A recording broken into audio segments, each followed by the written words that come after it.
Sometimes a man finds his purpose in the most unlikely places. Sometimes it takes a broken soul to heal another broken soul. When former Union scout Luke Marlowe arrives in Perdition Flats, he's given what the townspeople consider a death sentence, taming Hellspike, a black stallion so violent it's already killed one man and crippled 3 others. The locals expect to dig another grave by sunset. But Luke sees something different in the horse's wild eyes, something that reminds him of himself.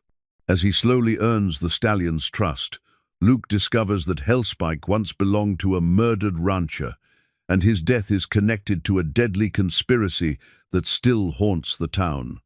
The closer Luke gets to the truth, the more dangerous his world becomes. But what happens when the only witness to a murder is a horse that can't speak? Before we jump back in, tell us where you're tuning in from, and if this story touches you, make sure you're subscribed, because tomorrow I've saved something extra special for you. The dust of Perdition Flats settled into every crease of Luke Marlowe's weathered face as he guided his mare down the town's main street. The afternoon sun cast long shadows between the ramshackle buildings, and the air hung thick with the scent of cattle, sweat, and something else, fear. It was a smell he'd learned to recognize during his years as a Union scout, threading through Confederate camps where death waited behind every tree. Luke's fingers unconsciously touched the tarnished brass badge hidden beneath his vest, his old scout's insignia, the only thing he'd kept from those bloody years. Most men would have thrown it away, tried to forget. But Luke had learned that running from your past only gave it more power to catch up with you. The Silver Dollar Saloon squatted at the end of the street like a toad on a lily pad, its batwing doors swinging lazily in the evening breeze. Luke tied his mare to the hitching post and stepped inside, his boots announcing his arrival on the warped wooden floor. The conversations died like candles in a hurricane. "You Luke Marlowe?" The voice belonged to a thick-set man with a sheriff's star pinned crooked on his vest. His eyes were the color of muddy water, and they held the same warmth. "That be me," Luke replied, removing his hat. His dark hair was streaked with premature gray at the temples, testament to too many nights spent listening for enemy footsteps in the dark. "Name's Morrison, Sheriff Morrison." The man extended a hand that felt like tree bark. "Heard you might be interested in some work." Luke nodded, glancing around the saloon. A handful of cowboys nursed their whiskey at scattered tables, their eyes avoiding his gaze. Behind the bar, a woman with graying auburn hair polished glasses with mechanical precision. She had kind eyes, Luke noticed, but they carried the weight of someone who'd seen too much sorrow. "That's Martha," Morrison said, following his gaze. "Runs the place, makes the best coffee between here and Denver, if you can believe that." Martha looked up and offered a smile that seemed genuine. "Coffee's always fresh, mister, unlike some of the characters who drink it." A rumble of uncomfortable laughter rippled through the room, but it died quickly when the batwing doors swung open again. The man who entered commanded attention without saying a word. Tall and lean, with silver hair slicked back and a black coat that probably cost more than most men made in a year, he moved with the confidence of someone accustomed to being obeyed.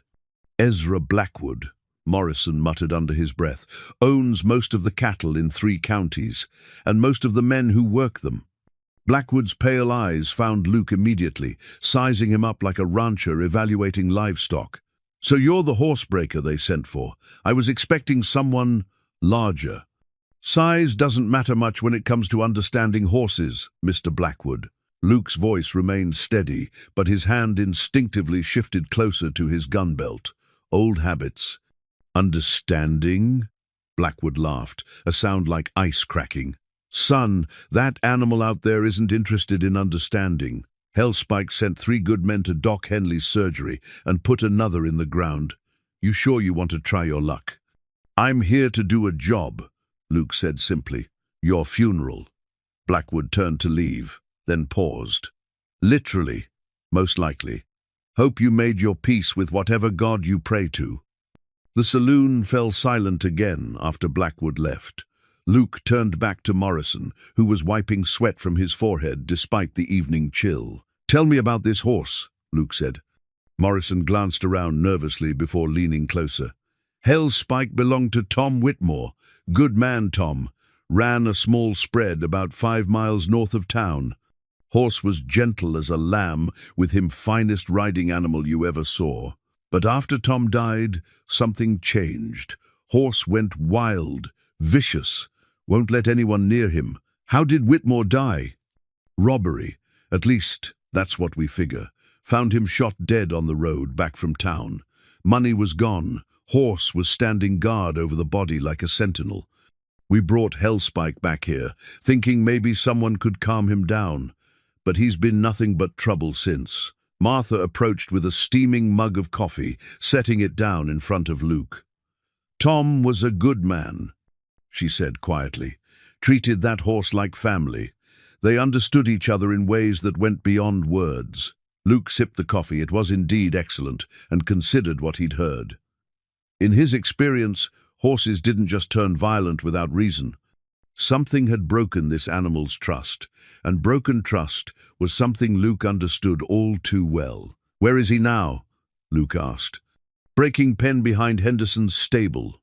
Doc Henley's been treating him for rope burns and such. Previous attempts weren't exactly gentle." Morrison's expression darkened. "Snake Rawlings was the last one to try. Used spurs and whips and every cruel trick he could think of. Nearly got himself killed for the trouble. Snake works for Blackwood," Martha added, refilling Luke's cup. "Most of the rough men in town do." Luke finished his coffee and stood. "I'd like to see the horse." "It's nearly dark," Morrison warned. "Maybe wait until morning?" "Horses don't punch a time clock, Sheriff. Besides, sometimes the truth is easier to see in the shadows." The breaking pen sat behind Henderson's livery stable, surrounded by a crowd of onlookers, despite the late hour. News travelled fast in small towns, and the arrival of another would-be horsebreaker was apparently the evening's entertainment. Luke pushed through the crowd, ignoring the whispered predictions of his imminent demise. Hellspike stood in the center of the pen, and Luke's breath caught in his throat. The stallion was magnificent coal black, except for a white star on his forehead that caught the moonlight like a signal fire. But it was the horse's eyes that stopped Luke cold. They blazed with intelligence and fury, but beneath that, Luke saw something else. Fear. Raw. Desperate fear. The horse's neck and legs bore fresh rope burns, and older scars crisscrossed his hide like a roadmap of cruelty. Someone had tried to break this animal's spirit through pain, and the horse had chosen to fight back rather than surrender. "Beautiful, isn't he?" Doc Henley appeared at Luke's elbow. A small, neat man with spectacles and gentle hands, he looked more like a school teacher than a frontier doctor. "Shame what they've done to him. In my medical opinion, the horse isn't vicious. He's traumatized." Luke nodded, studying the stallion's posture. "He's protecting himself. Question is, from what? Or from whom?" Doc Henley said quietly. As if sensing Luke's scrutiny, Hellspike turned his head and locked eyes with the newcomer. For a moment, time seemed suspended. Luke felt a strange recognition pass between them. Two souls who had seen too much violence, endured too much pain, and learned to trust no one. "I'll start working with him tomorrow," Luke announced to no one in particular. A few men in the crowd chuckled, but most just shook their heads. They'd heard such confidence before, usually right before someone got trampled or kicked into next week. But as Luke walked back toward the silver dollar for a room and a hot meal, he found himself thinking about that look in Hellspike's eyes. It reminded him of the expression he'd seen in his own mirror for the past 5 years, the look of someone who'd lost everything that mattered and didn't know how to find his way back home. Maybe, Luke thought, two broken souls could help each other heal, or maybe they'd just destroy each other in the trying. Either way, he'd made his decision. Tomorrow, he'd begin the most important job of his life. Dawn broke over Perdition Flats with the subtlety of a gunshot, painting the eastern sky in shades of amber and rose. Luke had been awake for an hour, sitting on the edge of his bed in the room above the Silver Dollar, listening to the town wake up. Coffee brewing downstairs, the blacksmith's hammer already ringing against his anvil, the soft lowing of cattle in the distance, all the familiar sounds of frontier life that should have been comforting, but somehow felt weighted with unspoken tension. He dressed deliberately, checking his gear with the methodical precision that had kept him alive during the war. His Colt .45 sat snug in its holster, cleaned and loaded, but hopefully unnecessary. The real tools for today's work were simpler: a length of soft rope, some sugar cubes in his pocket, and most importantly, patience. The breaking pen was empty of spectators this early, which suited Luke just fine. Hellspike stood at the far end, head raised and nostrils flaring as Luke approached. Even from 20 feet away, the horse's tension was palpable, every muscle coiled like a spring ready to unleash violence. Luke climbed the fence slowly, announcing his presence without making any sudden movements. "Easy there, big fellow. Just came to talk." Hellspike's ears flattened against his skull, and he backed against the far fence, eyes never leaving Luke's face. Up close, the extent of the horse's injuries became clearer. The rope burns around his neck were deep and angry, still healing poorly. Dried blood crusted several wounds on his flanks, and his left rear leg favored itself, slightly evidence of a recent kick or fall. But it was what Luke saw next that made his blood turn cold. Fresh welts across the stallion's shoulders, made by something thin and sharp. Spurs, most likely, raked across tender flesh with deliberate cruelty. These weren't the marks of someone trying to break a horse. They were the marks of someone trying to break a spirit. "Jesus," Luke whispered, and Hellspike flinched at the sound. Luke spent the next hour simply sitting on the fence rail, making no move toward the horse, just being present. Occasionally, he'd speak in low, calm tones, not to the horse necessarily, but to the morning air, the way he used to talk to himself during long nights on scout patrol when the silence became too heavy to bear. "Had a horse like you once," he said eventually. "Mare named Duchess, smart as a whip and twice as stubborn. Took me 3 months to earn her trust, but once I did, she'd follow me through hell itself. Saved my life more times than I can count." Hellspike's ears twitched forward slightly, though his body remained rigid with suspicion. As the morning progressed, other townspeople began to drift by, some genuinely curious, others clearly hoping to witness another spectacular failure. Luke ignored them all, focused entirely on the horse. He'd learned long ago that healing took time, and time was something most people were unwilling to invest. Around noon, Martha appeared with a plate of food and a fresh cup of coffee. "Figured you might be hungry," she said, handing the meal through the fence rails. "Much obliged." Luke accepted the food gratefully. "Tell me about Thomas Whitmore. What kind of man was he?" Martha's expression softened. "The kind of man this territory needs more of. Fair, honest, never looked for trouble but wouldn't back down from it either. He'd been in Perdition Flats about 2 years, built up his ranch from nothing. That horse was his pride and joy. Any idea who might have wanted him dead?"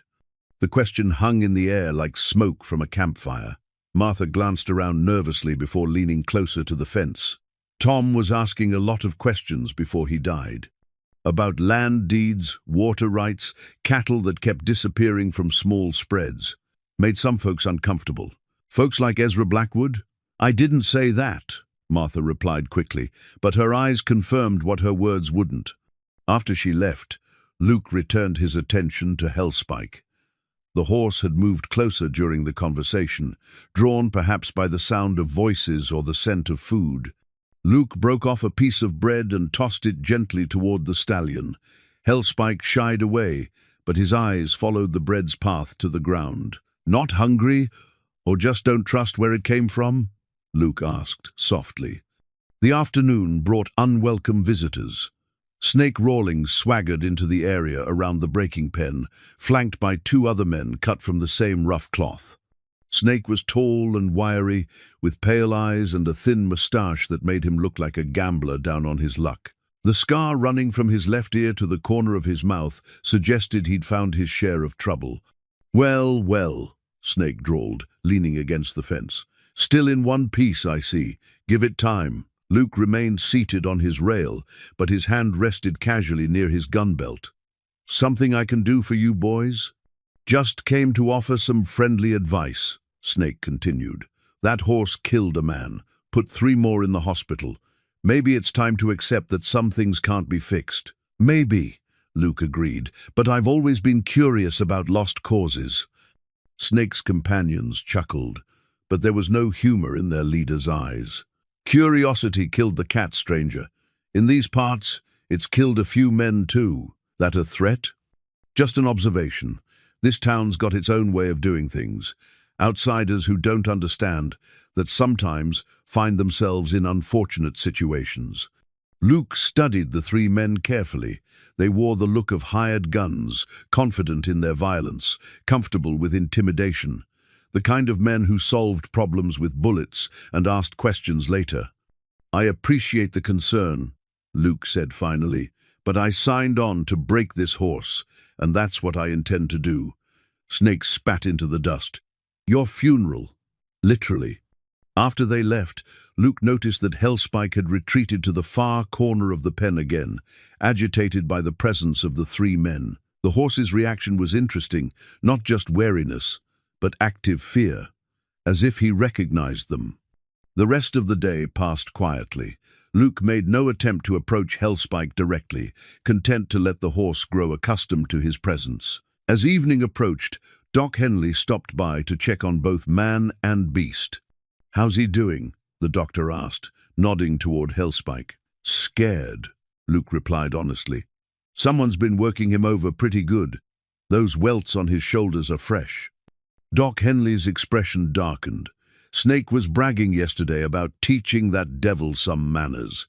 Said he'd have the horse broken inside a week, one way or another. Looks like the horse had other ideas." "Indeed, Snake sporting some impressive bruises himself. Horse got him good with a rear kick before the other boys pulled him out of the pen." Luke nodded, filing away the information. As the doctor prepared to leave, Luke asked, "Doc, what really happened to Thomas Whitmore?" Henley paused, his medical bag halfway to his shoulder. "Officially, robbery. Shot twice in the chest on the road from town. Unofficially, Tom was carrying a lot of cash that night, proceeds from a cattle sale, but they left his horse, his saddle, even his gold pocket watch. What kind of robber takes the money but leaves everything else? The kind that wanted it to look like a robbery." "That's what I've been thinking, but thinking and proving are 2 different things." Doc Henley glanced around nervously. "Be careful, Luke. Tom was asking the wrong questions, and now he's dead. You start asking those same questions." The implication hung in the air like a storm cloud. After Doc Henley left, Luke remained at the pen as darkness settled over the town. Hellspike had moved closer again, near enough that Luke could hear his breathing, see the way moonlight reflected in his dark eyes. "You saw it, didn't you?" Luke said quietly. "You saw what happened to your master. That's why you won't let anyone near you. You know who the real enemy is." Hellspike took a step closer, ears forward, as if he understood every word. "Problem is, you can't tell anyone what you saw. Can't point fingers or give testimony. All you can do is fight back against anyone who reminds you of that night." The horse whickered softly, a sound that might have been agreement or might have been pain. In that moment, Luke made a decision that would change everything. He wasn't just here to break a horse anymore. He was here to solve a murder, expose the truth, and maybe find some justice for a good man who died asking the wrong questions to the wrong people. The only witness to Thomas Whitmore's murder stood 20 feet away, locked in a prison of trauma and fear. Luke's job was no longer about breaking Hellspike's spirit. It was about earning the trust of the only soul who knew what really happened that night on the road from Perdition Flats. The second day began before sunrise. Luke had learned during his scouting years that the hour before dawn often revealed truths that daylight kept hidden. He approached Hellspike's pen quietly, carrying a bucket of fresh water and a small portion of oats. The horse was awake, standing alert in the center of the enclosure, as if he'd been waiting. "Morning, partner," Luke said softly, setting the bucket and feed just inside the gate. "Thought you might be thirsty." Hellspike watched every movement with the intensity of a predator, but Luke noticed something different this morning. The horse's head was cocked slightly, as if he was listening not just to Luke's words, but to the tone beneath them. Luke settled onto his fence rail, perch, and pulled out a piece of jerky, chewing thoughtfully as he observed the stallion. After 20 minutes, Hellspike cautiously approached the water bucket, never taking his eyes off Luke, ready to bolt at the first sign of trouble. "That's it," Luke murmured. "Nobody's going to hurt you while I'm here." As the horse drank, Luke noticed something glinting in the corner of the pen, something that didn't belong with the straw and dust. He waited until Hellspike had moved away before climbing down to investigate. It was a feed box, old and weathered, tucked against the fence, where it was nearly invisible in the shadows. When Luke lifted the lid, he found it mostly empty except for some old grain and a few field mice that scurried away. But something about the box nagged at him. He ran his hands along the interior walls, feeling for anything unusual. His fingers found it a slight ridge where the wood didn't quite match, a false bottom, expertly crafted but detectable to someone who knew what to look for. Luke pried it open carefully and felt his breath catch. Inside lay a leather journal, wrapped in oilcloth to protect it from moisture. The cover was embossed with the initials T.W., Thomas Whitmore. Luke's hands trembled slightly as he opened it, knowing he was holding something that had likely cost a good man his life. The entries were written in a careful, educated hand.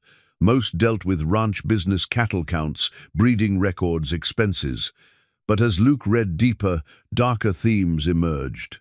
Whitmore had been documenting strange occurrences around Perdition Flats with the methodical precision of a man building a case. April 15th. Johnson's north pasture fence cut again. Cattle driven off in the night. Sheriff claims rustlers, but no tracks leading away from the valley. Where did 200 head of beef just disappear to? April 20th. Widow Henderson says men came by offering to buy her land. When she refused, they suggested she might not be safe living alone so far from town. Same men Blackwood uses for his security. May 3rd. Found Charlie Robertson's prize bull shot dead in his south meadow. Charlie says it was probably wolves, but I've seen wolf kills. This was done with a rifle, close range. Someone wanted to send a message. Luke read entry after entry, watching as Whitmore documented a pattern of intimidation, theft, and violence, all designed to drive small ranchers off their land. The picture that emerged was of a systematic campaign, orchestrated by someone with resources and connections. The most disturbing entries came from late May. May 28th. Discovered why Blackwood wants Johnson's land so badly. Followed the creek upstream and found where it widens into a natural basin. Water rights here could control irrigation for half the territory. Johnson has no idea what he's sitting on. May 30th. Asked around about territorial land surveys. Official records show this area as mostly worthless scrub, but I've seen the soil quality, the water access. Someone's been filing false reports to keep land prices low. June 20th. Martha thinks I'm taking too many risks, and maybe she's right. But if I don't stand up to this, who will? These people came here to build something decent, something honest. They don't deserve to be driven out by lies and violence. The final entry was dated just 3 days before Whitmore's death. June 8th. I have enough evidence now. Survey maps, witness statements, records of cattle sales that don't match reported rustling losses. Tomorrow I ride to the territorial capital to file formal complaints. If something happens to me, I've hidden copies of everything. Hellspike knows the places. He's the smartest horse I've ever seen, and he's the only one I trust completely. Luke closed the journal, his mind racing. Whitmore hadn't just been a rancher, he'd been an investigator, methodically building a case against Blackwood and whatever larger conspiracy was behind the land grabbing. And somehow, Hellspike was key to finding the rest of the evidence. "You know, don't you?" Luke said, looking at the stallion who had watched his every movement while he read. "You know where he hid the other copies?" Hellspike's ears pricked forward, and he took a step closer. For just a moment, the fear in his eyes was replaced by something that looked almost like hope. The sound of approaching footsteps made Luke quickly rewrap the journal and slip it inside his vest. Sheriff Morrison appeared around the corner of the stable, looking haggard in the morning light. "You're up early," Morrison observed, though there was something in his tone that didn't match his casual words. "Old habit from the war," Luke replied easily. "Horse seems calmer in the morning." Morrison studied Hellspike, who had retreated to his usual position at the far end of the pen. "Any progress?" "Some. He let me get water and feed into the pen without trying to kick my head off. That's something." "I suppose." Morrison wiped sweat from his forehead despite the cool morning air. "Listen, Luke, maybe it's time to reconsider this whole arrangement. The town council's been talking, and some folks think it might be better to just put the horse down, end its suffering." Luke felt anger flare in his chest, but kept his voice level. "Horse doesn't look like he's suffering to me. Looks like he's fighting." "Fighting what?" "That's what I'm trying to figure out." Morrison's eyes narrowed slightly. "Be careful you don't go looking for mysteries that aren't there, Luke. Sometimes a dangerous horse is just a dangerous horse." After the sheriff left, Luke remained at the pen, thinking about what he'd read and what it meant. Whitmore had been building a case against powerful men, men who wouldn't hesitate to kill to protect their interests. The rancher's death hadn't been a random robbery, it had been an execution, pure and simple, and Hellspike had been there, had seen it all. Luke spent the rest of the morning working slowly with the horse, talking softly and moving with deliberate calm. By noon, he'd managed to reduce the distance between them to about 10 feet, close enough to see the intelligence burning in those dark eyes, close enough to recognize a kindred spirit. Both of them had witnessed violence. Both carried scars from betrayals of trust. Both had learned that survival sometimes meant becoming something harder and more dangerous than you'd ever wanted to be. "We're going to figure this out together," Luke promised as he prepared to leave for lunch. "Your master deserves justice, and you deserve peace. I aim to see that you both get what you're owed." Hellspike whickered softly, the first sound he'd made that wasn't born of fear or anger. It wasn't much, but it was a beginning. And in Luke's experience, beginnings were often the hardest part. The third day brought unexpected visitors. Luke was sitting on his usual perch, watching Hellspike carefully investigate the morning's offering of oats, when he noticed the stallion's sudden change in posture. The horse's head snapped up, ears swiveled toward the street, and his entire body went rigid with alert tension. 3 men approached the pen, not Snake Rawlings this time, but cut from similar cloth.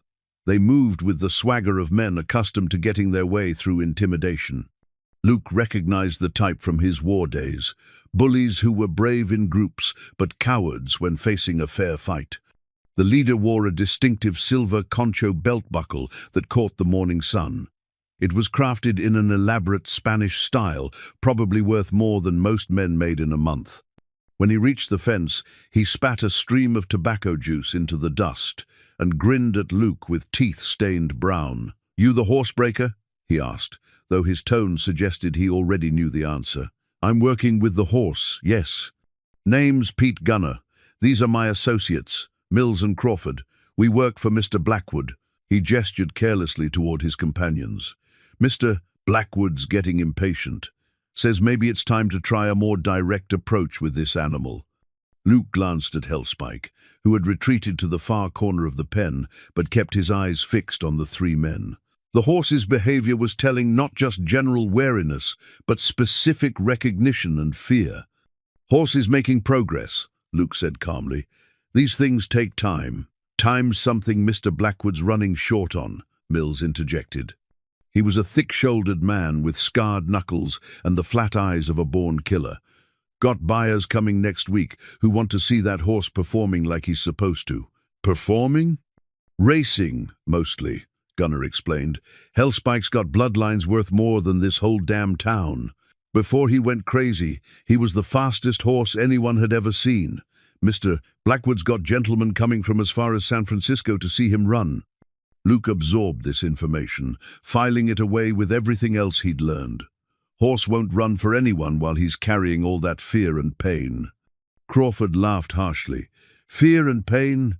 Hell, that's what makes a horse run fast, knowing there's consequences for being slow. Not this horse. Gunner's expression hardened. Maybe you don't understand the situation here, friend. Mr. Blackwood's been patient, but that patience has limits. You got 3 more days to have that horse ready to ride. After that, we try things our way. And what way is that? The permanent way, Mills said with a cold smile. After they left, Luke climbed down into the pen for the first time. Hellspike tensed, but didn't immediately bolt to the far corner progress of a sort. Luke approached slowly, hands visible and empty, moving with the careful precision he'd used when stalking Confederate sentries in the dark. Easy, boy. I saw how you reacted to those men. You know them, don't you? Hellspike's nostrils flared, and he took a half-step forward. Luke continued moving slowly until he was close enough to see the details of the horse's scars, close enough to understand the full extent of the abuse he'd endured. That's when he saw it embedded in the dirt near where Hellspike had been standing was that distinctive silver concho. It was tarnished and dented, as if it had been trampled repeatedly by iron-shod hooves. Luke picked up the ornament, brushing off the dirt, and held it where Hellspike could see it. The horse's reaction was immediate and violent. He reared up on his hind legs, striking at the air with his front hooves, eyes rolling white with terror and rage. Easy! Luke dropped the concho and backed away quickly. Easy, boy. It's gone.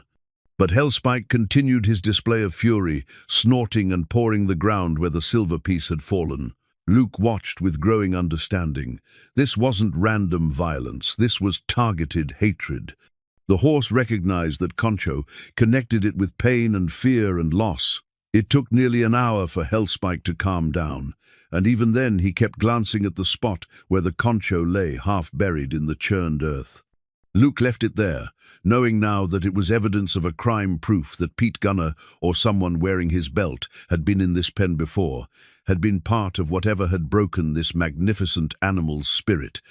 That afternoon, Luke sought out Doc Henley at his office above the barber shop. The doctor was cleaning instruments with the methodical care of a man who understood that cleanliness could mean the difference between life and death.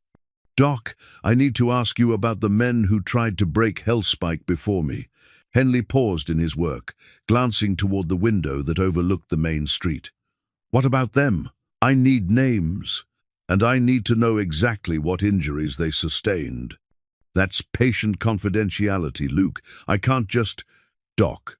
Luke's voice carried the quiet authority he'd learned, commanding men in life-or-death situations. That horse has been tortured.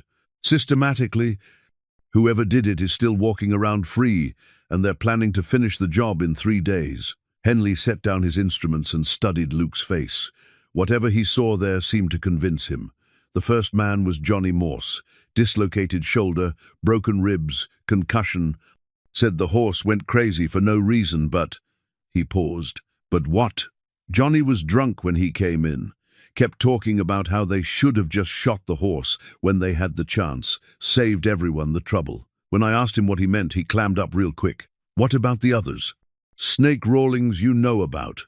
Broken wrist, deep lacerations on his arms and back. Third man was Pete Gunner. Gunner was hurt by the horse? Stepped on his foot, broke 2 toes. But that's not the interesting part. Henley moved to his desk and pulled out a ledger. All 3 men came in wearing the same cologne. Expensive stuff, not what you'd expect from cowboys. And all 3 had fresh scratches on their hands and arms, the kind you get from handling barbed wire. And Luke felt pieces clicking into place. They were setting traps, using wire to try to snare him. That's what I figured. Hellspike's too smart to be caught easily, but if you could tangle his legs in wire... Henley shuddered. cruel way to break a horse. Cruel way to break anything. Luke left the doctor's office with his mind churning. The pattern was becoming clearer. Blackwood's men weren't just trying to break Hellspike for riding. They were trying to break him completely, to destroy any possibility that the horse might lead someone to whatever evidence Thomas Whitmore had hidden. That evening, Luke returned to the pen with a new understanding of what he was dealing with. Hellspike had been tortured not just for sport, but as part of a larger cover-up. The horse was a living witness to murder, and there were powerful men who would do anything to silence that witness permanently. "We're running out of time, partner," Luke said softly as he settled onto his fence rail. "They're planning something, and I don't think either of us is going to like it." Hellspike approached closer than he ever had before, stopping just 8 feet away. In the fading light, Luke could see the intelligence burning in those dark eyes, and something else. Recognition, trust, perhaps, or at least the beginning of it. "Your master was a good man, wasn't he? Trying to do the right thing in a place where right and wrong get twisted up with money and power." The horse whickered softly, a sound that carried both grief and agreement. "I'm going to find out who killed him," Luke promised, "and I'm going to make sure they pay for what they did to both of you." As if understanding every word, Hellspike took another step forward, close enough now that Luke could have reached out and touched his muzzle. Instead, Luke remained perfectly still, letting the horse make the choice. For a long moment, they simply looked at each other, two survivors, recognizing the scars they shared. Then, Hellspike stepped back, but not in fear this time, in preparation. Luke had the strangest feeling that the horse was getting ready for something, that whatever came next, Hellspike intended to be part of it.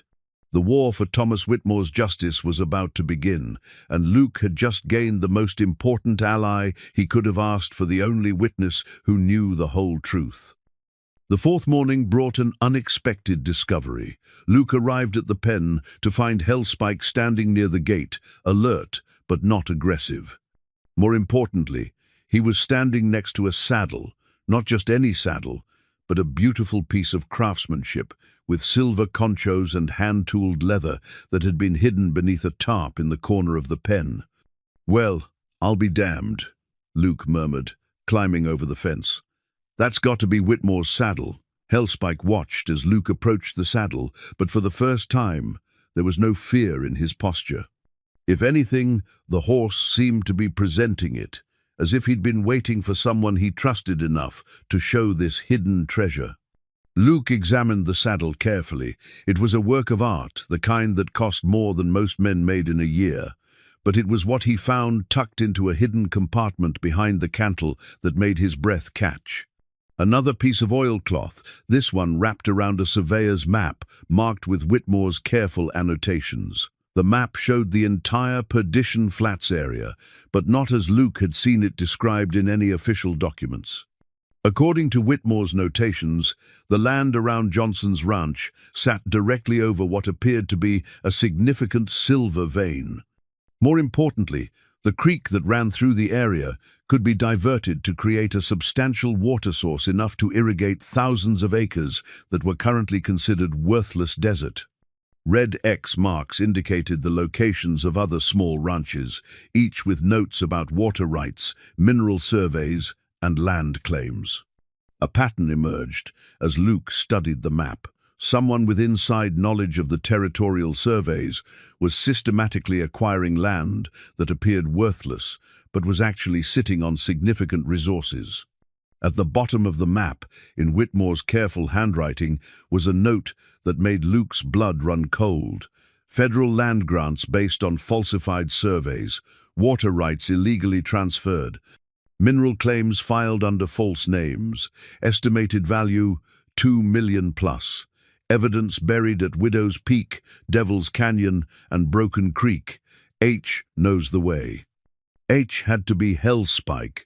Whitmore had trained his horse to navigate to the hiding places where he'd stashed copies of his evidence. The stallion wasn't just a witness to murder, he was a living map to the proof that could bring down the entire conspiracy.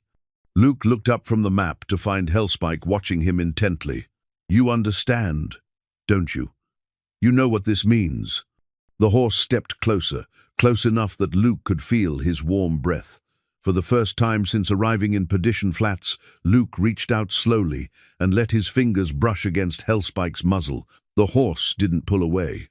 "We're going to finish what your master started," Luke said quietly. "But first, we need to get you ready to travel. And we need to do it without anyone knowing what we're planning." The rest of the morning was spent in careful preparation. Luke began working with Hellspike more directly, using the gentling techniques he'd learned from an old Apache scout during his army days. The horse responded better than Luke had dared hope, as if Whitmore's training had never really been broken, just buried under layers of trauma and fear. By noon, Luke could lead Hellspike around the pen with a simple rope halter. The horse still carried his scars, still flinched at sudden movements, but the wild fury that had characterized his behavior was being replaced by something more focused purpose. Their work was interrupted by the arrival of Sheriff Morrison and two men Luke didn't recognize. Both newcomers wore the dusty clothes of travelers, but their boots were expensive and their guns well maintained.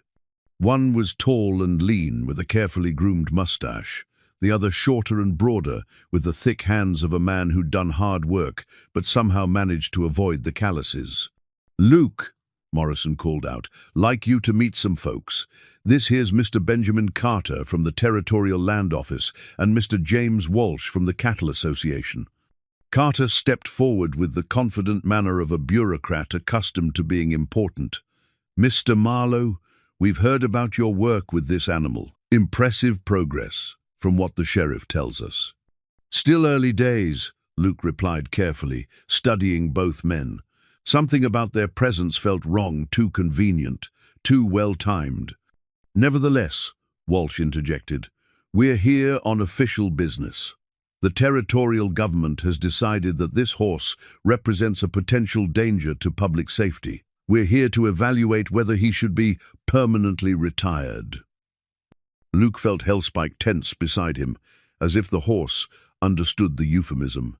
"Horse isn't dangerous, he's traumatized. There's a difference." "Is there?" Carter pulled out a leather portfolio and consulted some papers. "According to our records, this animal has attacked 4 men, killing 1. That seems like a clear case of a dangerous animal that needs to be put down." "Your records are incomplete." "Are they?" Walsh smiled coldly. "Perhaps you'd like to enlighten us about what we're missing." Luke realized he was walking into a trap. These men weren't here for any official evaluation. They were here to eliminate the last witness to Thomas Whitmore's murder. And they were using the authority of the territorial government to do it legally. "Horse just needs time and proper handling," Luke said evenly. "I've seen worse cases recover completely." "Time is something we don't have," Carter replied. "Mr.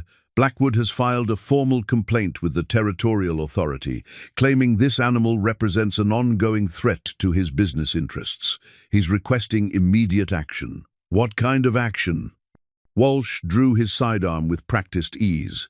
"The permanent kind." Hellspike reared at the sight of the gun, striking out with his front hooves. Luke grabbed the lead rope and spoke sharply. "Easy! Easy, boy!" "You see?" Carter gestured at the horse's reaction. "Clearly unstable. Dangerous. Sheriff Morrison, please step back while Mr. Walsh handles this situation." But Morrison wasn't moving. In fact, Luke noticed the sheriff's hand was resting on his own gun butt, and his expression had gone carefully neutral. "Now hold on just a minute," Morrison said slowly. "This horse is town property until the breaking contract is completed. You boys don't have jurisdiction here." "We have territorial authority," Carter snapped. "Show me the paperwork." For the first time, Carter looked uncertain. "The paperwork is being processed." "Then you got no authority at all," Morrison concluded. "Luke's got 3 more days on his contract. Until then, that horse stays alive." Walsh's gun remained drawn, but he seemed unsure how to proceed. The confrontation hung in the air like smoke from a grass fire, dangerous and unpredictable. Luke used the moment of confusion to position himself between the gunman and Hellspike. "Gentlemen, why don't we all take a step back and discuss this reasonably?" "Nothing to discuss," Walsh growled. "Horse is dangerous, and dangerous animals get put down."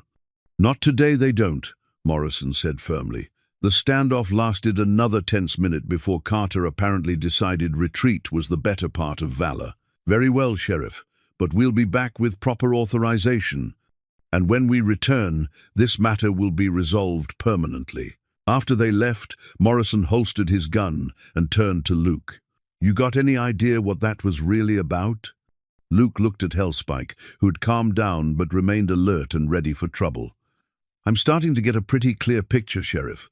Question is, whose side are you really on?"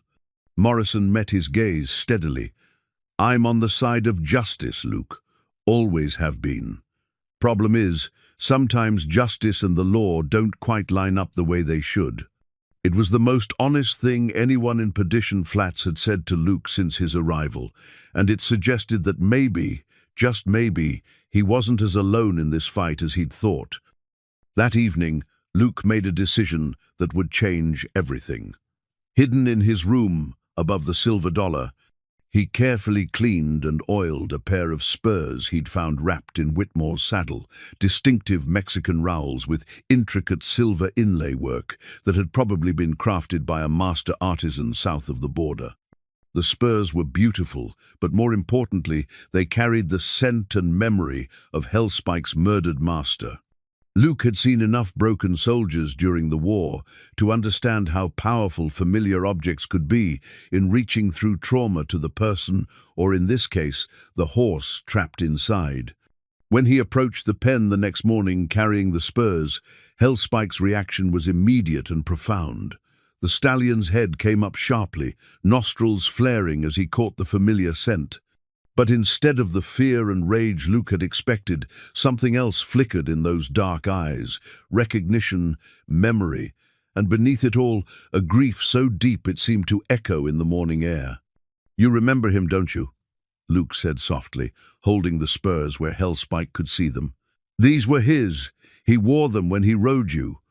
Hellspike approached slowly, each step deliberate and careful.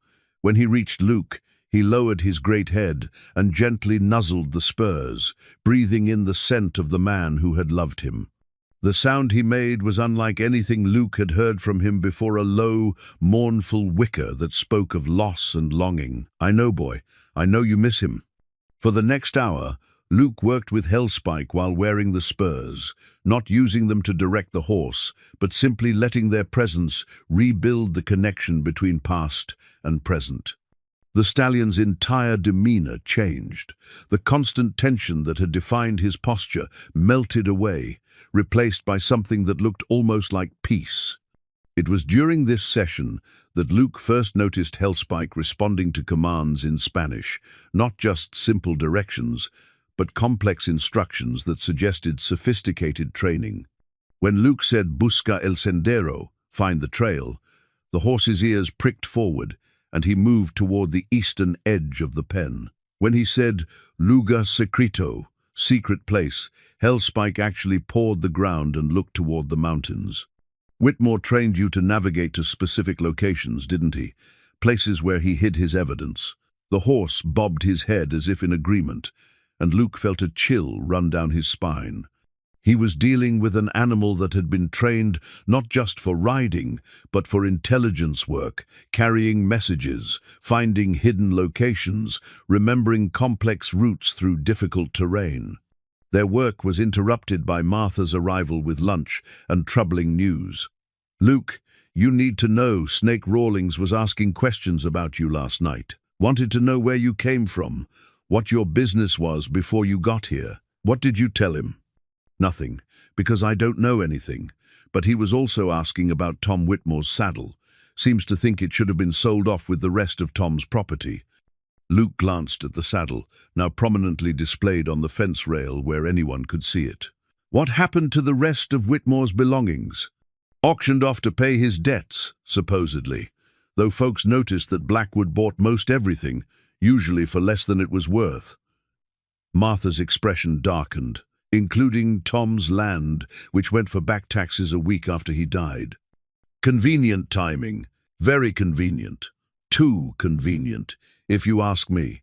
After Martha left, Luke spent the afternoon working more intensively with Hellspike, using the horse's responses to Spanish commands to map out what appeared to be a complex navigation system. Whitmore had essentially turned his horse into a living compass, capable of finding hidden locations across the territory, even in darkness or bad weather.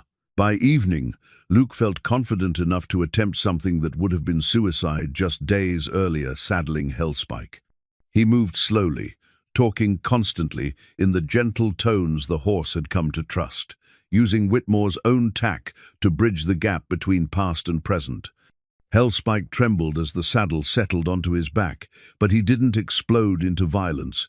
Instead, he stood perfectly still, as if remembering what it felt like to carry a rider he trusted. "Easy, boy. We're going to take this slow." Luke had just finished tightening the cinch when he heard voices approaching from the street. He recognized Snake Rawlings's distinctive drawl, but there were others with him more than before. Luke quickly loosened the cinch and pulled the saddle off, not wanting to reveal how much progress he'd actually made. 6 men approached the pen this time, all armed and moving with the purposeful coordination of a military unit. Snake led them, flanked by Pete Gunner and 4 others Luke didn't recognize. These weren't local cowboys or drifters. They moved like professional killers, men who'd done this kind of work before. "Evening, horsebreaker," Snake called out with false cheer. "Thought we'd stop by and see how our friend Hellspike is doing." "Horse is fine, getting better every day." "Is he now?" Snake's pale eyes studied both Luke and the stallion with obvious suspicion. "Funny thing, though, some of the boys have been watching, and they swear they saw you saddling him earlier." "You calling me a liar?" "I'm saying maybe you're making more progress than you're letting on. Maybe it's time for a little demonstration." Gunner stepped forward, his hand resting on his gun butt. "Mr. Blackwood wants to see this horse ridden. Tonight." Luke felt the trap closing around him. If he refused, they'd know he was stalling. If he agreed and failed, they'd have an excuse to kill Hellspike for being too dangerous. If he succeeded, they'd know the horse was ready for whatever they really had planned. "Horse isn't ready for riding yet," Luke said evenly. "Still too skittish, too unpredictable. Let us be the judge of that," Snake replied. "Boys, why don't you help Mr. Marlowe demonstrate his progress?" The 6 men spread out around the pen, effectively surrounding Luke and Hellspike. The stallion sensed the threat immediately, moving to position himself between Luke and the armed men. His protective instinct was so strong and immediate that even Snake seemed surprised. "Well, I'll be damned," Snake murmured. "Horse has taken a shine to you, hasn't he? That's going to make what comes next even more interesting." Luke's hand moved instinctively toward his gun, but 6 against 1 were impossible odds. His only advantage was that they apparently wanted Hellspike alive, at least for now. "What exactly comes next?" Luke asked. Snake smiled, showing those tobacco-stained teeth. "Why, Mr. Blackwood wants to have a little talk with you. About horses and dead ranchers and folks who ask too many questions about things that ain't their business. And if I refuse, then your horse-breaking career comes to a real sudden end." Luke looked at Hellspike, who was watching the exchange with obvious intelligence. The horse understood they were in danger. His entire body was coiled and ready for fight or flight. "Guess I don't have much choice," Luke said finally. "Now you're being smart," Snake replied. "Gunner, you and Mills stay here and keep an eye on our 4-legged friend. Rest of you, let's take Mr. Marlowe to see the boss." As they prepared to leave, Luke caught Hellspike's eye and said quietly in Spanish, "Espera, volveré."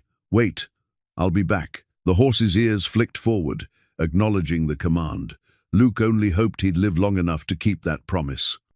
The ride to Blackwood's ranch took place in tense silence, with Luke surrounded by armed men who made no attempt to hide their intentions. But as they approached the imposing 2-story house that dominated the valley like a feudal castle, Luke noticed something that made his blood run cold. Federal horses tied to the hitching post, their distinctive military tack, marking them as government mounts. "Looks like you got company," Luke observed. "Mr. Blackwood keeps important friends," Snake replied with obvious satisfaction. "Territorial officials, federal marshals, even some folks from Washington. Man's got connections you wouldn't believe." Luke was escorted into Blackwood's study, a room that spoke of wealth and power accumulated through means both legal and otherwise. The walls were lined with books that looked more decorative than functional, and a massive elk head mounted above the fireplace seemed to watch everything with glassy, judgmental eyes. Blackwood sat behind an ornate desk, but he wasn't alone. Sheriff Morrison stood near the window, his expression unreadable, while two other men occupied leather chairs near the fireplace. Luke recognized one of them, Benjamin Carter, from the Territorial Land Office. The other was a stranger, but his bearing and expensive clothes marked him as someone of importance. "Mr. Marlowe," Blackwood said without preamble, "I believe you've met Mr. Carter. Allow me to introduce Federal Marshal William Hayes." Hayes rose and extended his hand, studying Luke with sharp grey eyes. "Mr. Marlowe, I understand you've been having some success with that troublesome horse." Luke shook the offered hand, his mind racing. A federal marshal's presence changed everything. Either the conspiracy went higher than he'd imagined, or help had finally arrived. "Horse is coming along," Luke replied cautiously. "Indeed. In fact, Sheriff Morrison here has been telling us some very interesting things about your methods, haven't you, Sheriff?" Morrison stepped forward, and Luke tensed, expecting betrayal. Instead, the sheriff pulled something from his vest pocket, a brass badge, but not a local sheriff's star. This one bore the distinctive eagle and shield of a federal marshal. "My name is actually Deputy Marshal Morrison," the sheriff said quietly. "I've been working undercover in Perdition Flats for the past 8 months, investigating reports of systematic land fraud and murder." Luke felt the world shift beneath his feet. "You're federal law?" "We both are," Morrison continued. "Marshal Hayes here is my supervisor. We've been building a case against the Territorial Land Office conspiracy, but we needed someone to help us break the final piece of evidence, the testimony locked inside that horse's behavior." Luke looked around the room, trying to process this revelation. "Then why did I bring you here at gunpoint?" Snake Rawlings stepped out from behind a bookshelf, his gun drawn but not pointed at Luke. "Because there are still people in this town who think I work for Blackwood. People who needed to see you being taken prisoner. You're federal too?" "Texas Ranger, actually, on loan to the Marshal Service. Been working this case for over a year." Luke's head was spinning. "How many of you are there?" Marshal Hayes smiled grimly. "Enough. The conspiracy you've stumbled into involves forged federal land surveys, murdered territorial inspectors, and illegal mineral claims worth millions of dollars. It goes all the way to Washington, involving territorial politicians, federal land office officials, and several major cattle barons. But not Blackwood? Oh, Blackwood's guilty as sin," Morrison said. "But he's small fish. The real target is the network of corrupt officials who've been enabling men like him to steal land and murder anyone who gets in their way." Luke absorbed this information, feeling pieces click into place. Thomas Whitmore wasn't just investigating local land fraud, he was documenting part of a territorial-wide conspiracy. "Exactly, and he was working with us." Hayes pulled out a leather portfolio. "Tom was our primary undercover operative in this area. The evidence he gathered before his death is crucial to bringing down the entire network. Evidence that's hidden in locations only Hellspike can find. Which is why that horse has become so important to everyone involved, and why there have been several attempts to either control him or eliminate him." Luke thought about the supposed territorial officials who'd tried to have Hellspike killed. The men who came with Carter yesterday, they weren't really government agents, were they? Carter is legitimate, but he's been turned. The man with him was one of Blackwood's hired killers, using forged federal credentials. Morrison's expression darkened. We've been tracking their movements for weeks, waiting for them to make their move. So everything I've been told about this situation has been a carefully constructed lie," Hayes finished. "Whitmore's murder, the supposed robbery, even the story about Hellspike turning vicious, all designed to cover up the fact that the horse witnessed a federal agent's assassination and might be able to lead investigators to evidence that could topple a conspiracy worth millions." Luke felt anger building in his chest. "And you let me walk into this blind? Let me believe I was just breaking a traumatized horse?"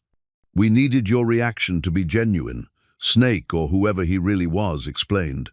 "If you'd known the truth from the beginning, you might have acted differently. The people we're after are smart and well-connected. They can spot a setup from miles away. Plus," Morrison added, "we weren't entirely sure we could trust you. For all we knew, you could have been part of the conspiracy yourself." "What changed your mind?" Hayes pulled out a familiar-looking journal, Thomas Whitmore's hidden evidence. "When you found Tom's journal and didn't immediately turn it over to Blackwood or destroy it, we knew you were either innocent or the best actor we'd ever encountered. You've been watching me the whole time, every minute, and we've been impressed. The progress you've made with Hellspike in just a few days is remarkable. Tom spent months training that horse, and the trauma of witnessing his murder nearly undid all of it." Luke looked around the room at the faces of men he'd thought were enemies, or at best, unreliable allies.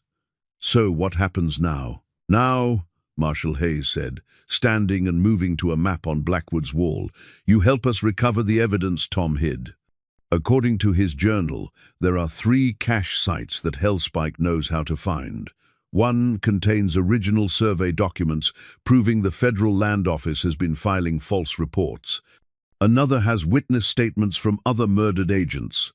The third has financial records showing money trails that lead directly to Washington. And once we have that evidence, we spring the trap, arrest everyone involved, from Blackwood and his hired killers, all the way up to the territorial officials who've been enabling this whole operation." Morrison stepped forward. "But there's one problem. The real Blackwood, the man whose identity I've been assuming, is due back tomorrow. When he arrives and finds federal agents in his house, the whole operation goes public. We need to recover that evidence tonight." Luke thought about Hellspike, probably still surrounded by armed men at the breaking pen. "What about the horse?" "That's where you come in," Hayes replied. "We need you to get Hellspike out of town and guide him to those cache sites. Can you do it?" Luke considered the question. A few days ago, Hellspike would have killed him for getting too close. Now, the horse trusted him enough to wear a saddle. It would have to be enough. "Yeah," he said finally. "I can do it, but I'm going to need that horse to trust me completely, and I'm going to need to know everyone who's really on our side." "Everyone in this room," Hayes confirmed, "plus Doc Henley, Martha at the Silver Dollar, and about a dozen federal agents positioned around the territory." "Martha's federal too?" "Retired Pinkerton detective," Morrison said with a slight smile. "Tom's handler and our communications center." Luke shook his head in amazement. "Is anyone in this town actually who they pretend to be?" "You are," Snake said seriously, "and that might be exactly what we need to pull this off." The plan they devised was audacious in its simplicity and terrifying in its risks. Luke would return to the breaking pen as if nothing had happened, then wait until the early morning hours to execute what would appear to be a desperate escape attempt with Hellspike. Meanwhile, the federal agents would position themselves along the routes to Whitmore's cache sites, ready to provide backup if things went wrong. "The first location is Widow's Peak," Marshal Hayes explained, pointing to a spot on the map that looked impossibly remote. According to Tom's notes, he buried a lockbox containing original survey documents about a mile east of the summit. Hellspike should know the exact location. "Second site is Devil's Canyon," Morrison added. "Witness statements and correspondence with other federal agents. Tom was coordinating with investigators across 3 territories before he was killed." "Third site is the most important," Snake continued. "Broken Creek. Financial records showing money transfers from Washington to territorial officials, plus a list of other agents who've been murdered or have disappeared. That evidence alone could bring down half the territorial government. Luke studied the map, memorizing distances and landmarks. "How long do I have?" "Real Blackwood is expected tomorrow evening," Hayes replied. "That gives us roughly 18 hours to recover the evidence, verify its authenticity, and coordinate arrests across multiple territories. If we don't have everything in place by then, people are going to start disappearing, and evidence is going to start getting destroyed." "What about the men guarding Hellspike?" "Gunner and Mills are both legitimate Blackwood employees," Morrison said. "They don't know about the federal investigation, so they're still following Blackwood's original orders.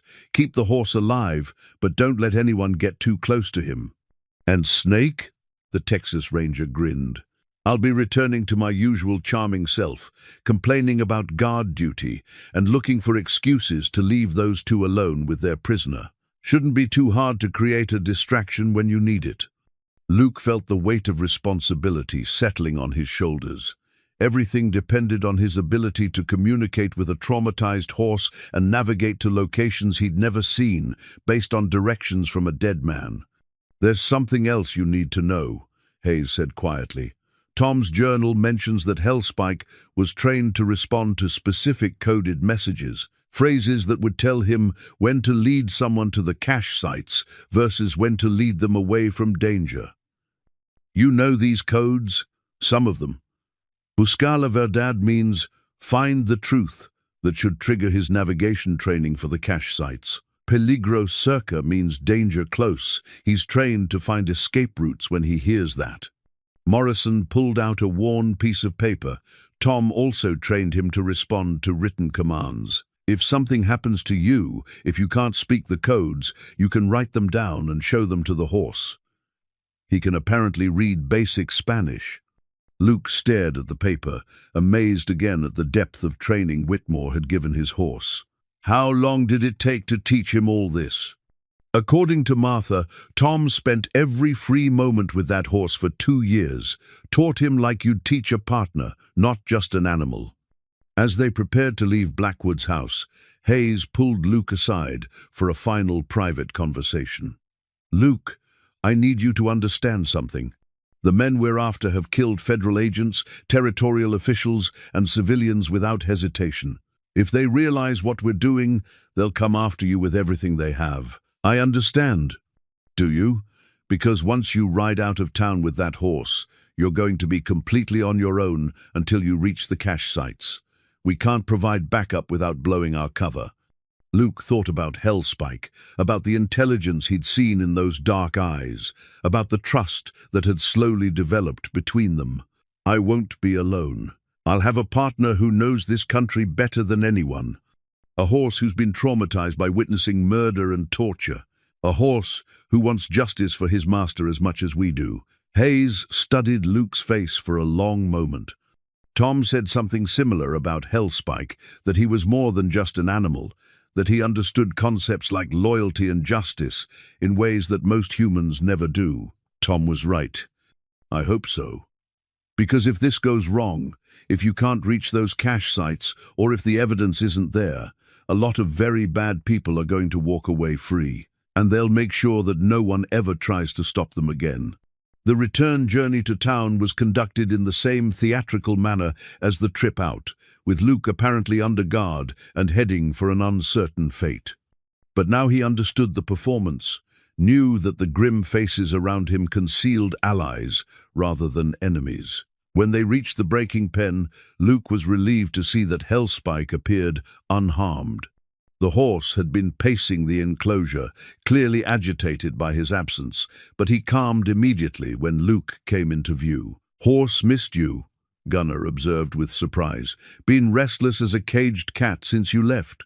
"Animals know when their routine gets disrupted," Luke replied, climbing into the pen. Hellspike approached immediately, nuzzling Luke's shoulder as if to confirm he was really back and unharmed. "Mr. Blackwood wants to see some real progress tomorrow," Mills announced. "Says if you can't get that horse under saddle and riding by noon, he's going to try a different approach." "Different how?" Mills smiled coldly. Let's just say it involves a lot less patience and a lot more persuasion. After the guards settled in for their watch, Luke spent the evening working with Hellspike, ostensibly continuing his training but actually preparing for their midnight escape. He saddled and unsaddled the horse several times, letting him grow comfortable with the process. More importantly, he tested the Spanish commands Hayes had taught him. When he quietly said "Busca la verdad," Hellspike's entire demeanor changed. His head came up alertly, and he moved to face the eastern mountains, where the cache sites waited. The horse remembered his training, remembered his mission. "Peligro cerca," Luke whispered, and Hellspike immediately shifted to face the western trail that led away from town. The escape route. As midnight approached, Luke made his final preparations. He'd hidden Whitmore's spurs in his saddlebags, along with extra ammunition and the few supplies he could carry without attracting attention. The coded phrases were written on a piece of paper tucked inside his shirt, insurance against injury or circumstances that might prevent him from speaking.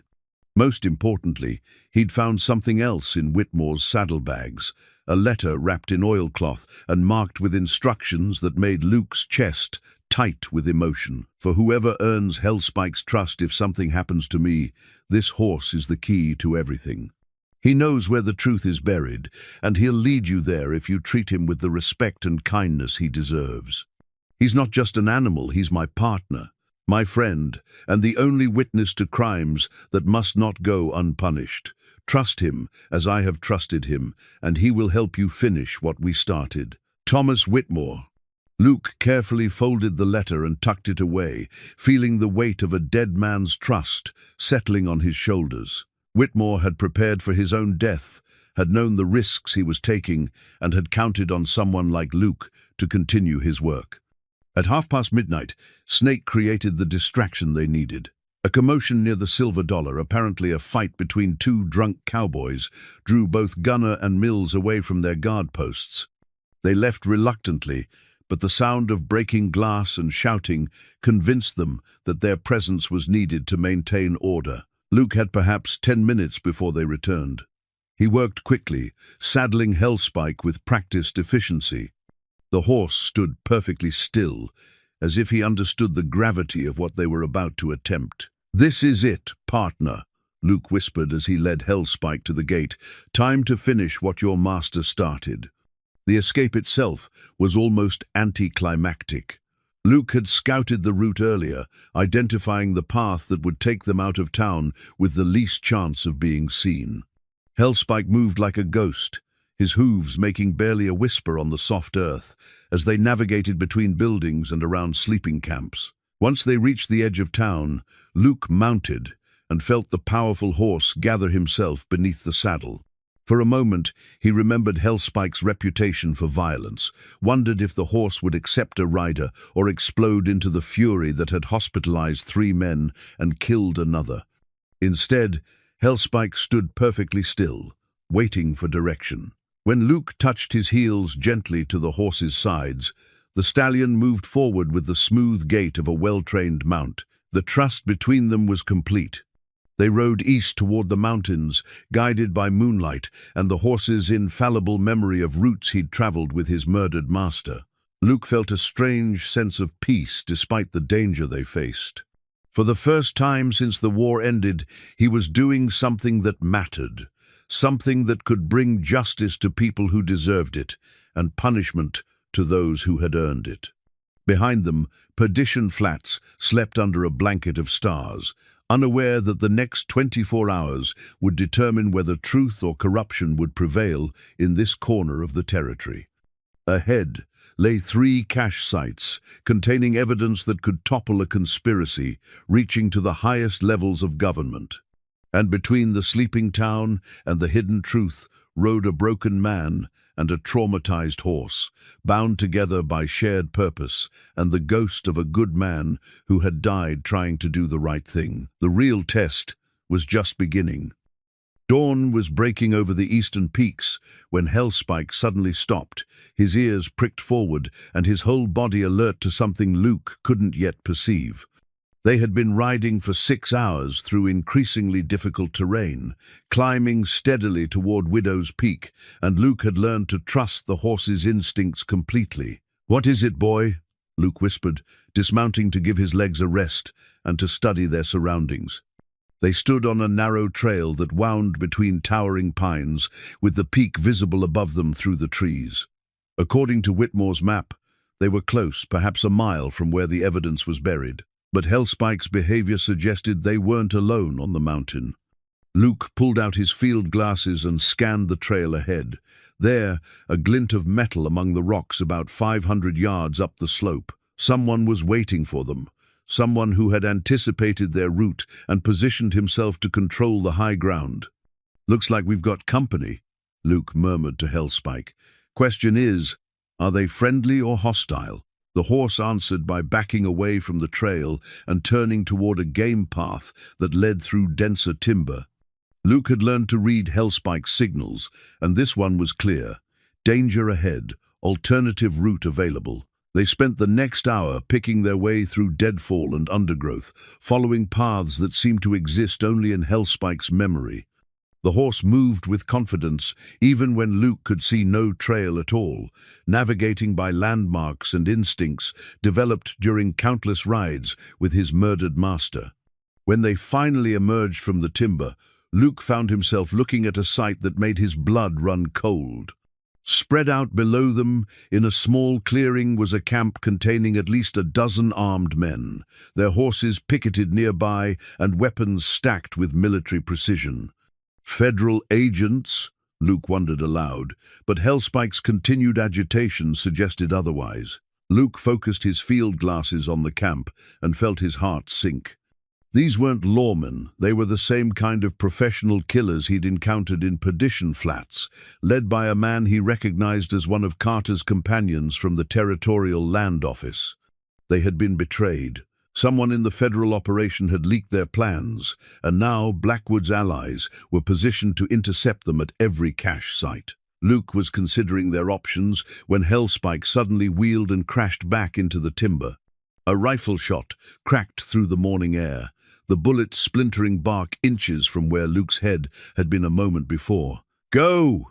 Luke shouted, vaulting into the saddle as more shots rang out behind them.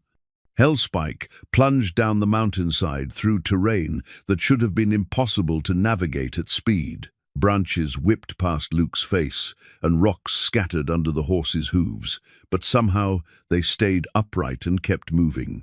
The stallion's sure-footedness was supernatural, as if he could see safe paths where none seemed to exist.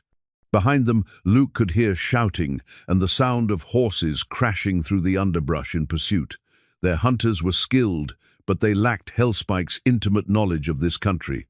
After what felt like hours, but was probably only minutes, they broke out of the forest onto a ridge that overlooked a different valley entirely. Luke reined in Hellspike and listened carefully. The sounds of pursuit had faded, at least temporarily. "That was too close," Luke said, patting the horse's sweaty neck. "They knew we were coming. Someone told them." Hellspike snorted and pawed the ground, then turned to look back the way they had come. His message was clear. The enemy was still out there, still hunting them. Luke pulled out Whitmore's map and tried to determine their current position. The detour had taken them several miles off course, but it might have actually worked in their favor. They were now approaching the first cache site from an unexpected direction. "Can you find it from here?" Luke asked, showing the map to Hellspike.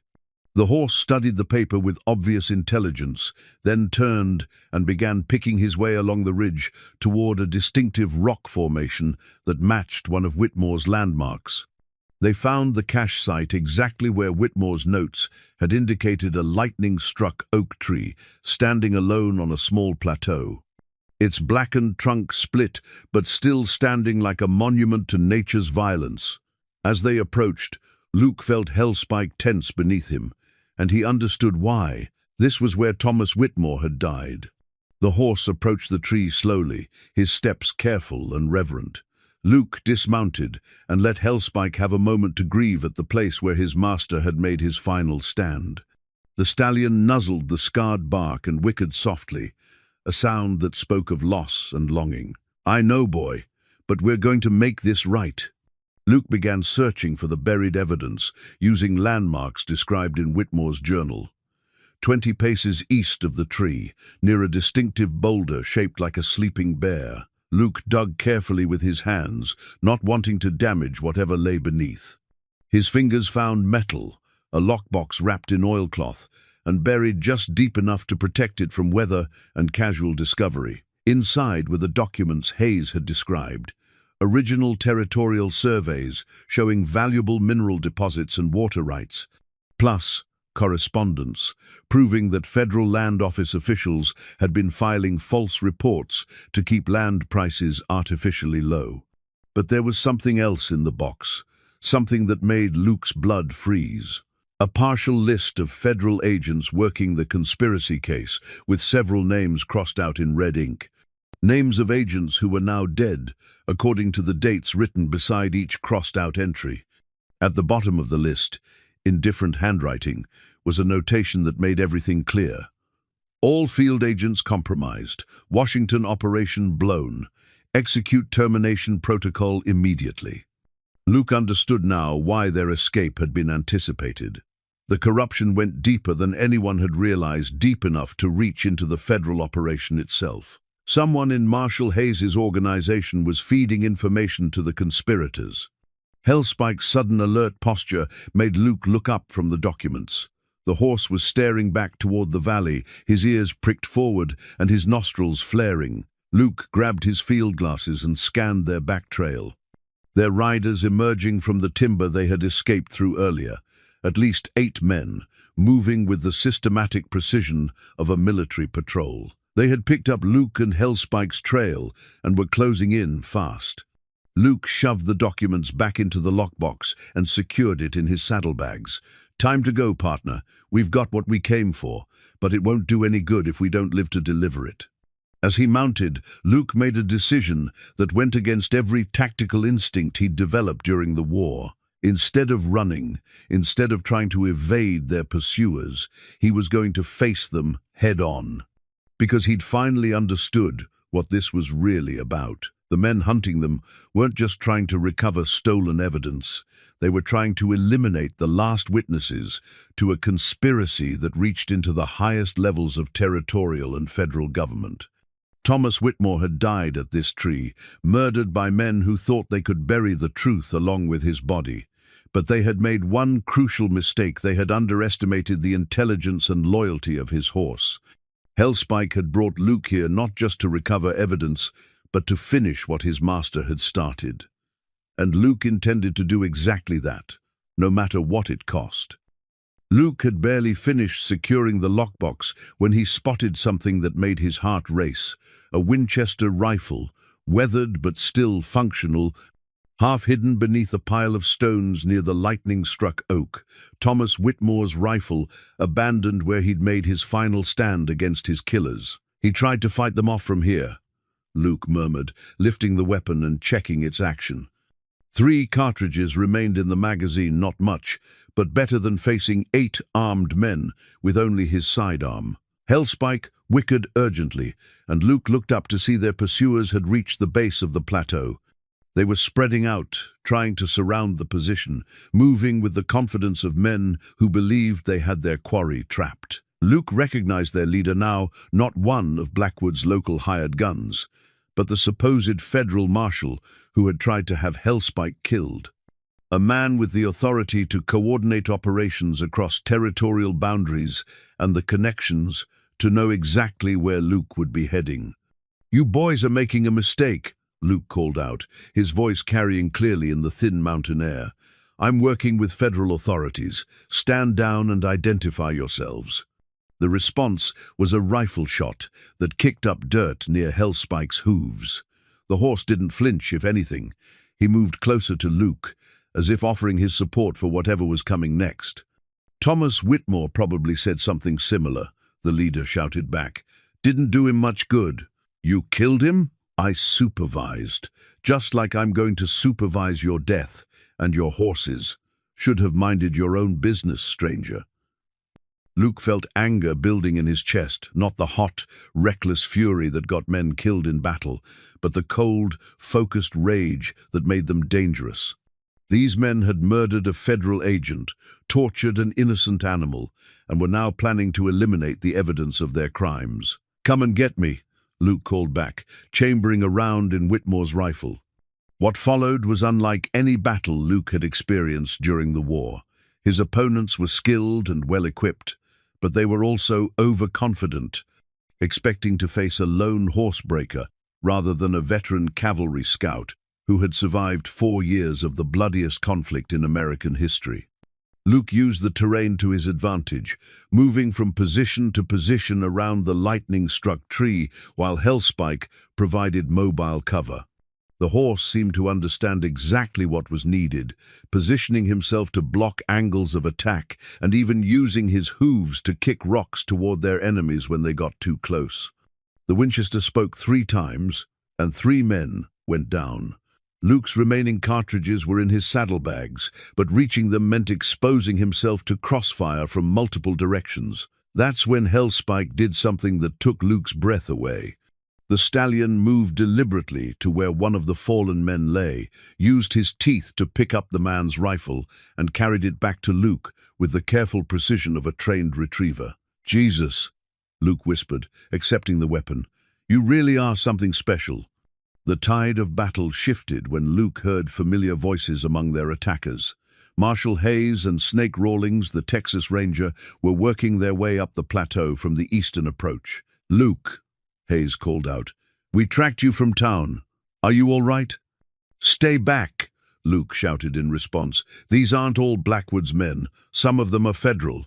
A moment of confusion rippled through the attacking force, and Luke used the distraction to put another shot into their leader's chest. The man dropped his rifle and staggered backward, clutching at the spreading red stain on his shirt. "How?" he gasped, looking at Luke with genuine surprise. "How did you know? Your mistake was trying to kill the horse instead of just recovering the evidence." Luke replied, keeping the rifle trained on the dying man. "Made it clear you knew he could lead people to the cache sites. Only way you could know that was if you'd read Whitmore's journal." "Which journal?" Hayes demanded, arriving at the tree line with Snake and 2 other men Luke didn't recognize. Luke studied the federal marshal's face carefully. The one Whitmore hid in Hellspike's feed box, the one that details how deep this conspiracy really goes. Hayes's expression didn't change, but Luke caught the slight tension around his eyes, the tell of a man who just realized his cover was blown. "I don't know what you're talking about," Hayes said evenly. "We need to get you and that evidence back to town before more of Blackwood's men show up." "The only problem with that," Luke replied, still holding the rifle ready, "is that Blackwood's men shouldn't have known where to find us unless someone in your organization told them." The confrontation that followed was brief but decisive. Hayes went for his gun, confident that his authority and backup would carry the day. But Snake, the real Texas Ranger, was faster, putting 2 bullets into the corrupt marshal before he could clear leather. "Damn," Snake said, holstering his weapon. "I was hoping we were wrong about him." "You suspected?" "For weeks. Too many operations were getting compromised. Too many agents were dying. Hayes was the only one with access to all the intelligence." Luke looked around at the aftermath of the battle. "How many others?" Hayes was the ringleader, at least on the federal side. The territorial officials are another matter entirely. Snake gestured toward the lockbox. "What did you find?" Luke opened the box and showed them the documents, the falsified surveys, the correspondence, and most damning of all, the list of murdered federal agents. "This is enough to bring down the entire network," one of Snake's companions observed. "Trials, congressional investigations, maybe even criminal charges against sitting territorial officials. If we can get it to the right people," Luke said, "how do we know who else might be compromised?" Snake smiled grimly. "That's why we're taking it directly to Washington. No territorial authorities, no local federal offices. Straight to the Attorney General." As they prepared to leave the plateau, Luke took one last look at the lightning-struck oak where Thomas Whitmore had died. The tree stood blackened but unbowed, a testament to survival in the face of overwhelming force.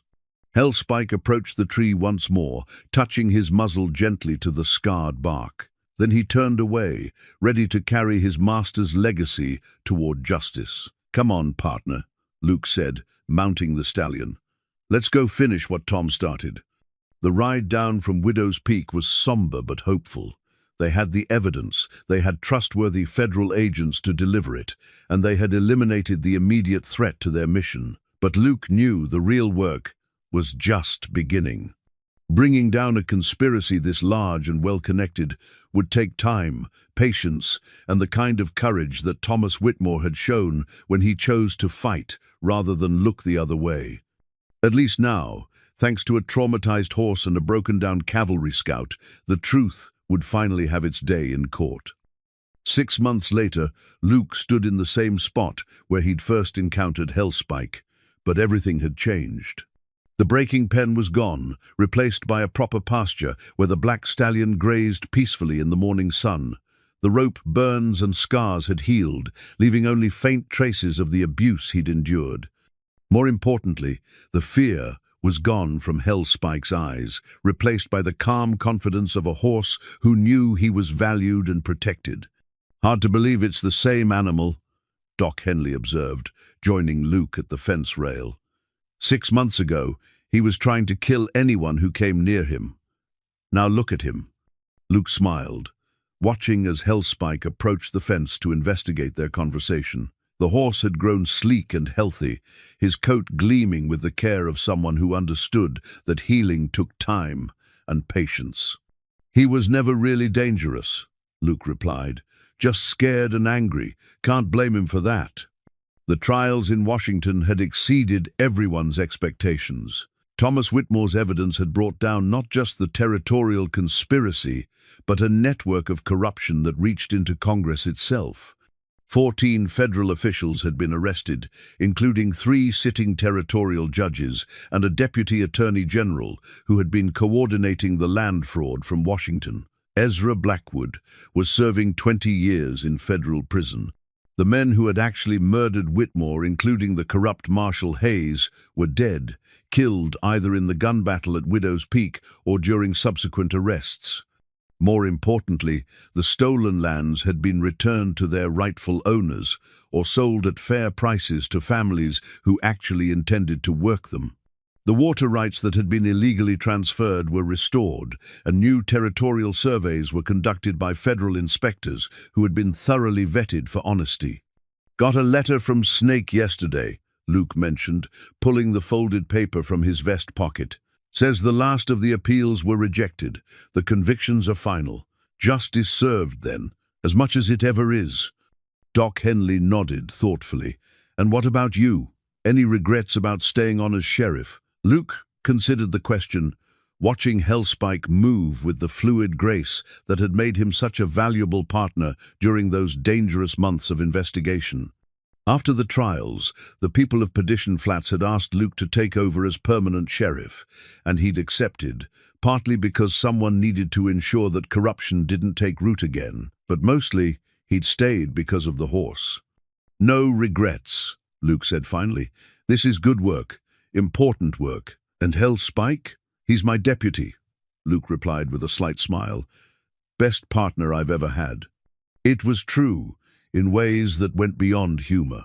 Luke had discovered that Hellspike's intelligence and training made him invaluable for law enforcement work. The horse could track suspects across difficult terrain, find hidden evidence, and even identify people who were carrying weapons or contraband. More than once, Hellspike's alert posture had warned Luke about potential danger before he could perceive it himself. But their partnership went deeper than professional necessity. Both had been broken by violence and betrayal, and both had found healing in their shared commitment to justice. Luke had learned to trust completely, and Hellspike had learned to love again. "Speaking of which," Doc Henley said, glancing toward the main street, "looks like you've got visitors." Luke turned to see a familiar figure approaching Martha from the Silver Dollar, but she wasn't alone. A woman Luke didn't recognize walked beside her, tall and elegant with graying auburn hair and intelligent eyes that seemed to take in everything at once. "Luke," Martha called out, "I'd like you to meet someone. This is Elizabeth Morrison, the real Elizabeth Morrison." Luke felt his eyebrows raise.